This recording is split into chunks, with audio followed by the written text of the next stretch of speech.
నమస్కారం అండి. ఈనాటి కమ్మని కథ పేరు నిర్లక్ష్యం.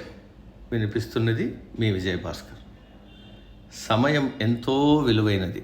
ఏ సమయంలో చేయవలసిన పనిని అదే సమయంలో చేయాలి, లేకుంటే అదృష్టం చేజారవచ్చు.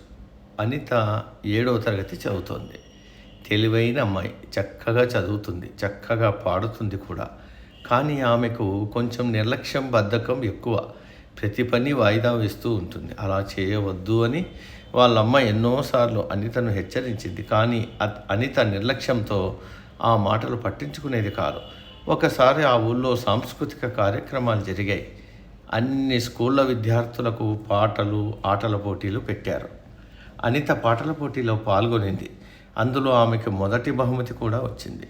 కొన్ని రోజుల తర్వాత ఒకరోజు సాంస్కృతిక కార్యక్రమాలు నిర్వహించిన సంస్థ నుండి అనితకు ఒక ఉత్తరం వచ్చింది. గత నెలలో జరిగిన పాటల పోటీలో మొదటి బహుమతి వచ్చినందుకు మరునాడు తమ కార్యాలయానికి వచ్చి బహుమతి తీసుకోవాల్సిందిగా రాశారు. ఆ ఉత్తరంలో అనిత ఆ ఉత్తరాన్ని పెద్దగా పట్టించుకోలేదు. తర్వాత ఎప్పుడైనా వెళ్ళి బహుమతి తెచ్చుకోవచ్చులే అనుకుని మర్నాడు వెళ్లకుండా 4 రోజుల తర్వాత వెళ్ళింది. ఆ సంస్థ వారు బహుమతితో పాటు పట్టణంలో జరుగుతున్న పెద్ద సర్కస్ చూడ్డానికి 2 టికెట్లు కూడా ఇచ్చారు. అయితే ఆ టికెట్టు అంతకు ముందు రోజు జరిగిన ఆటవి. అనిత అవి చూసుకొని అయ్యో, కనీసం నిన్న వచ్చినా బాగుండేది కదా అని బాధపడింది. ఈ సంఘటనతో అనితలో ఎంతో మార్పు వచ్చింది.